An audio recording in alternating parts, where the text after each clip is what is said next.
Tem sido um mês mais difícil para quem acompanha o Ibovespa. O indicador saiu dos 121 mil pontos e hoje é negociado perto dos 114 mil. A saída dos estrangeiros em quase 900 milhões de reais no acumulado de abril é o principal motivo dessa queda ou não? Para responder essa e outras questões, eu converso com o Rodrigo Santoro, que é responsável pelas estratégias de renda variável da Bram, a gestora de fundos de investimento do Bradesco, que é a terceira maior do Brasil hoje, com mais de 530 bilhões de reais sob gestão. Eu sou o Carlos Potorno, hoje é 19 de abril de 2022 e começa agora o programa Cabeça de Gestor. Rodrigo, o fluxo estrangeiro é o que justifica uma parte importante da valorização acumulada do ano. Em abril, a gente percebe que parece responder pela depreciação de Ibovespa, né? Esse movimento dos estrangeiros muda o cenário da Bram para a renda variável no Brasil? Olá, Carla, muito obrigado pelo convite, é um prazer estar aqui com vocês hoje, batendo esse papo. Você pontuou muito bem, Carla, esse ano a gente teve uma entrada de recursos aqui na Bolsa Brasileira muito relevante, tá? A gente está falando aí basicamente 64 bilhões de entrada de recursos acumulada no ano, né? E a gente vinha num ritmo muito forte e esse ritmo ele se inverteu agora em abril, como você bem mencionou. E por que a gente teve essa entrada? Acho que a gente consegue pontuar aqui três fatores principais, né? O primeiro, a gente está tendo um efeito importante nos preços de commodity, o nosso índice ele tem uma representatividade do setor de commodity importante, o que faz a Bolsa Brasileira se tornar mais atrativa no relativo. E a Bolsa Brasileira ela tem uma característica que a gente chama característica de valor, né? Ela tem um peso muito grande, digamos, da velha economia, né? Então, os setores de bancos, o setor de commodities, ele tem uma representatividade grande dentro do índice. E com a elevação da taxa de juros no mundo como um todo, né, e toda essa retirada de estímulos que a gente tem visto que as ações de valor, elas têm ido melhor do que as ações que a gente chama de ações de crescimento, que são as ações que têm o seu valor mais na perpetuidade, né? Então, a partir do momento que a gente tem uma elevação de juros, essas ações elas performam pior do que as de valor. Então, esse é o segundo motivo pelo qual a gente teve uma entrada grande desse fluxo estrangeiro. E o terceiro e último é o carrego, né? A gente teve o Banco Central ele fez a lição de casa primeiro do que os outros bancos centrais no mundo, que tornou o carrego mais atrativo para o investidor estrangeiro. Então, portanto, ele ficou com menos medo em relação ao câmbio, né, que é um fator importante aqui para o retorno do estrangeiro. Então, o Brasil está performando aí perto de 35% em dólar, sendo que grande parte disso também vem do câmbio, tá? Então, esse é um fator bastante importante. Dado isso, a gente não acredita que esse movimento ele vai se alterar, porque a gente continua vendo o preço de commodities ainda elevado, a gente continua vendo essa migração de valor versus crescimento e essa diferencial de taxa de juros. Então, a gente não mudou nada aqui no nosso cenário, a gente continua achando que esse fluxo ele deve se continuar durante o ano, tá? Ele deve permanecer. Sim, falando um pouco das empresas de valor, quando a gente olha abril, de fato tem essa queda de Ibovespa, né, um referencial aí para os preços das ações, né? Mas quando a gente olha no ano, ainda tem uma valorização importante, né, do índice. As empresas de valor, né, que são beneficiadas por essa migração, elas já chegaram em múltiplos elevados, elas estão começando a ficar caras. Você mencionou os preços das commodities que conduzem uma parcela dessas companhias, são preços que estão em alta. Como que vocês veem hoje, enfim, valuation, nível de preços na parte da bolsa que vale a pena estar, né? Não, sem dúvida.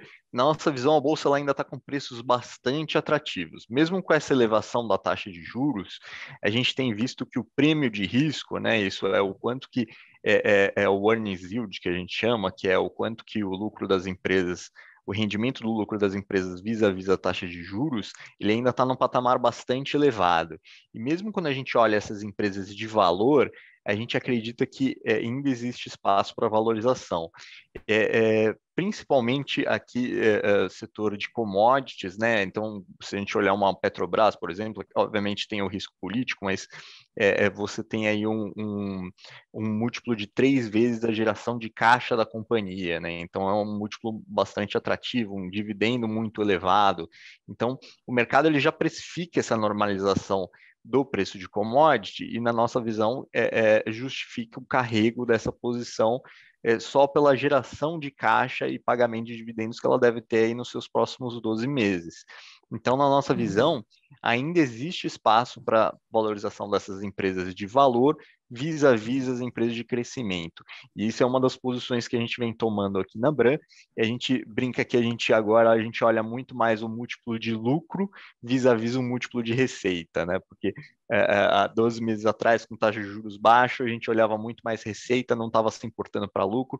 Muitas vezes a gente investia em empresas que não tinham lucro. A partir do momento que você tem essa elevação da taxa de juros, a gente começa a valorizar ainda mais esse lucro no curto prazo. Então, é mais ou menos essa a nossa visão. Sim, você falou um pouco de dividendos no caso da Petrobras, né? Mas fundos de dividendos eles têm trazido bons retornos, é uma estratégia que tem trazido bons resultados aí nos últimos meses. O que tem sido esse diferencial nos fundos da né? Que carteira é essa que tem proporcionado esse resultado? O dividendo entra na conta da cota e aí por isso que Sim. você estão acima do índice? Tem esse fator do dividendo, ele entra sim, né? Mas para todos os portfólios, não só para o portfólio de dividendos, mas é que a característica das companhias que pagam dividendos são exatamente essas empresas de valor, que elas têm o valor mais no curto prazo.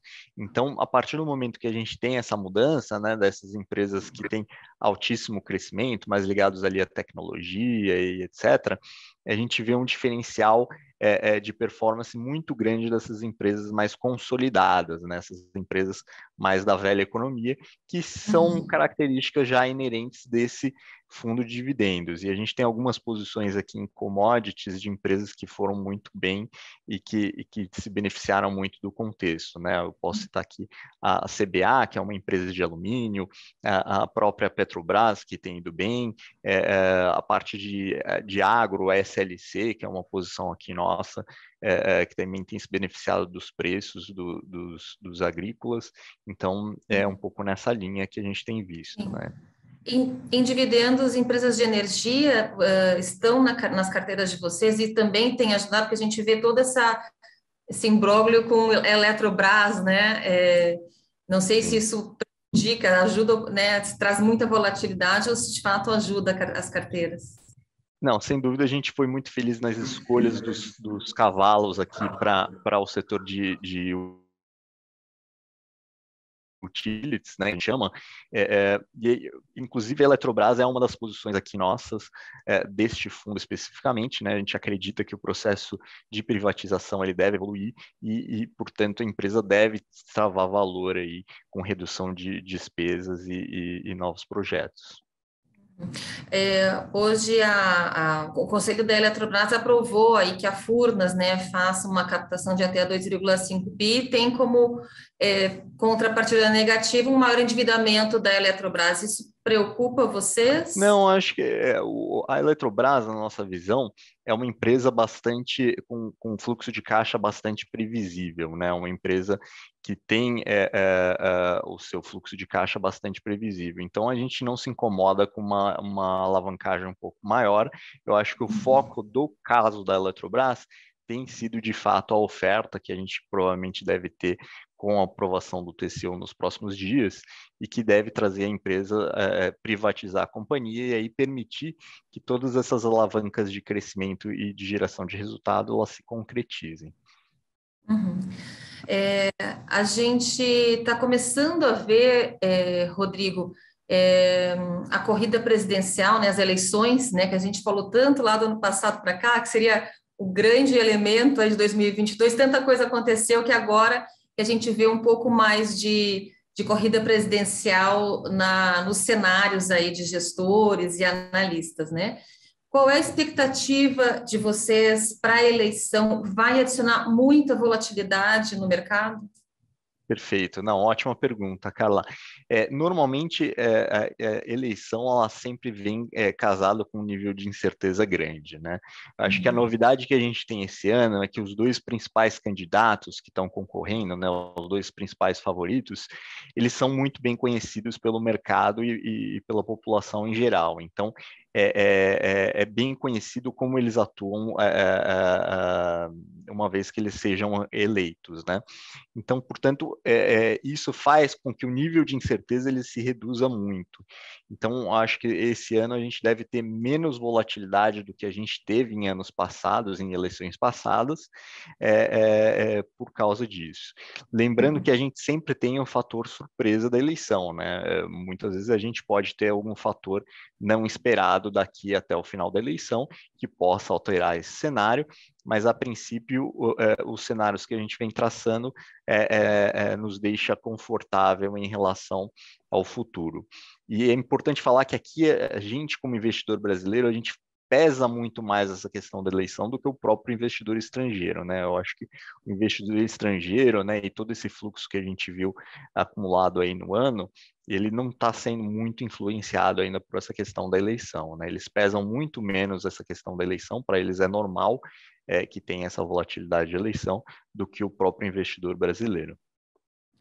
Vocês acreditam que uma terceira via se viabilizando, né, nos próximos meses, nas pesquisas, isso pode gerar não um desconforto ou volatilidade, mas assim, seria um fator surpresa nessa jornada aí que a gente está vendo, enfim, que as pesquisas vêm mostrando dois favoritos, como você já falou, Perfeito. que são um ex-presidente e o atual presidente, então já bem conhecidos, né, monitorados do mercado. Uma terceira via seria um fator surpresa para cenário? Eu acho que hoje o fator da terceira via, né? A terceira via ela tem uma probabilidade menor de acontecer pelos números que a gente tem visto. Mas a gente acredita que mesmo que a gente venha a ter uma terceira via, isso não deve gerar uma volatilidade muito grande nos mercados. A gente acredita que o cenário ele já está muito bem traçado. Por que não geraria uma terceira via que a gente não sabe ainda qual é? Por que não Exato. geraria mais volatilidade? A princípio, a gente não tem visto nenhum candidato que venha com uma proposta disruptiva em termos macroeconômicos, né, e que traria esse sentimento negativo para o mercado. Então, óbvio, como eu comentei, a gente sempre pode ter uma surpresa, né, ou algo que a gente não viu até o momento. Mas até o momento a gente não tem, isso não é um cenário base aqui para a nossa casa. Entendi. Quero voltar a falar de carteira contigo e entender como é que a estratégia long only, que geralmente os fundos ficam 100% investidos, né? Como que está o caixa hoje? Vocês estão mais cautelosos com um caixa um pouquinho maior? Queria entender a estratégia do long Ótimo. only hoje. Não, perfeito. A gente tem diversas estratégias aqui na Bram. Hoje, as nossas estratégias elas estão com uma posição de caixa um pouco mais elevada do que o comum, então a gente está falando aí, em média, nos fundos long only, entre 5% a 10% de posição de caixa. Isso porque a gente acredita que o ano ele deve ser volátil, né? E a gente deve ter um fluxo de notícia importante, principalmente do externo, tá? Como eu mencionei no início, a gente tem a retirada dos estímulos que estão sendo realizados no mundo inteiro e a elevação da taxa de juros que tem acompanhado esse aperto fiscal, né? Esse aperto monetário. Então, portanto, isso deve trazer volatilidade para a Bolsa durante o ano. E a ideia da gente ter essa exposição maior de caixa é exatamente se aproveitar dessa volatilidade para montar posições em momentos de estresse de mercado. Uhum. E se a gente falou um pouquinho da carteira de dividendos, queria saber nas estratégias de valor, enfim, no long only, no long buy, nas outras estratégias que vocês têm, quais que são as principais posições?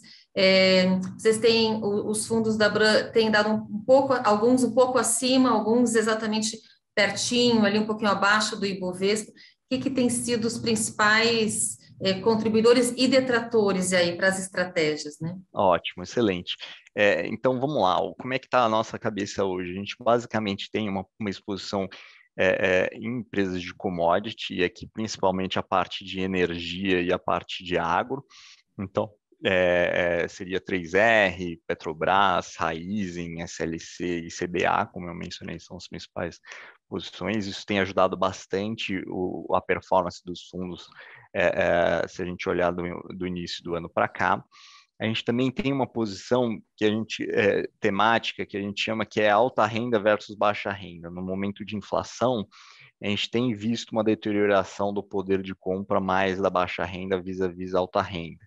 Então, exposição em empresas mais focadas em alta renda. E aí vem Arezzo, Soma, o Grupo Soma, a própria Vivara, são empresas que a gente gosta nesse cenário. Também carregando uma exposição aqui mais favorável às empresas de valor vis-à-vis as empresas de crescimento. Como eu falei, a gente está olhando mais PI do que EV receita, né, EV sales, e também focar nas companhias que a gente acha que, independente da economia, elas vão ter um cenário de consolidação e de expansão bastante favoráveis, né? Em momentos de volatilidade e de alta inflação, algumas companhias que estão bem preparadas, elas têm uma possibilidade de ganho de market share, né? Ganhem espaço dentro do mercado, ou empresas que têm o seu mercado crescendo em altas taxas, né? Isso Então aqui a gente seria o que? Setor de saúde? Quais setores? Exato. O setor de saúde é um bom exemplo, o setor de pet shop é um exemplo importante, algumas empresas no setor de tecnologia, que é especificamente TOTUS, né, que é uma empresa de ERP, ela não é aquela, digamos que ela é tecnologia, mas ela é uma tecnologia que dá lucro, né?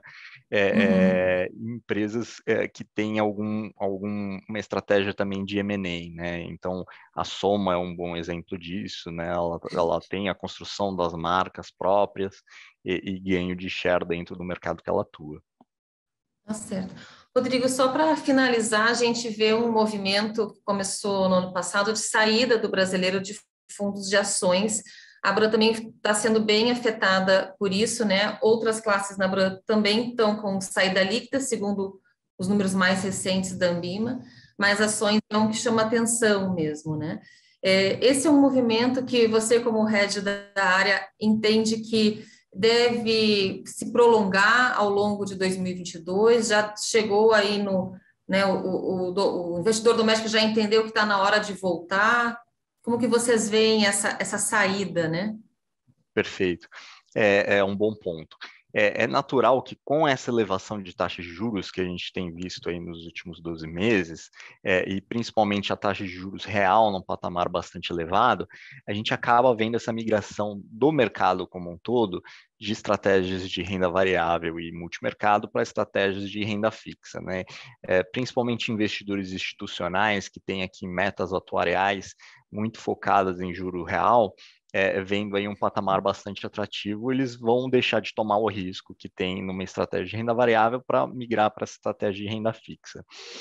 Se a gente olhar do começo do ano até agora, a gente já teve aí um fluxo de resgate de basicamente 35 bilhões no mercado em renda variável, e aí próximo de 46 bilhões em multimercado, que a gente acredita que é um movimento natural dado a elevação da taxa de juros, mas esse movimento ele vem se arrefecendo. Então a gente estava num ritmo ali próximo de 10 bilhões para o mercado como um todo de resgate, e a gente já tem visto esse ritmo desacelerar, né? Então, por que esse ritmo tem desacelerado e por que a gente acredita que esse ritmo ele deve desacelerar? Porque a gente, de fato, parece que está no final do ciclo de elevação de juros. Então, a partir do momento que a gente tem esse fim de ciclo de elevação e você já começa a vislumbrar a possibilidade de redução de taxa de juros, a gente começa a inverter ou, pelo menos, neutralizar esse movimento de saque dos fundos de renda variável. Tá ótimo. Vamos ver com essa inflação global e toda a preocupação sobre esse tema, quando que isso acontece, espero que logo, né? para a economia. Bom, Rodrigo, muito obrigada pela entrevista, viu? Obrigado, Carla. Obrigado pelo convite. Foi um prazer. Prazer foi nosso e a gente encerra aqui então o programa Cabeça de Gestor. O apoio técnico foi do Cláudio da Luz e do Bruno Nogueirão da TV Estadão. A gente se vê no próximo programa. Tchau, tchau. Tchau, tchau. Obrigado.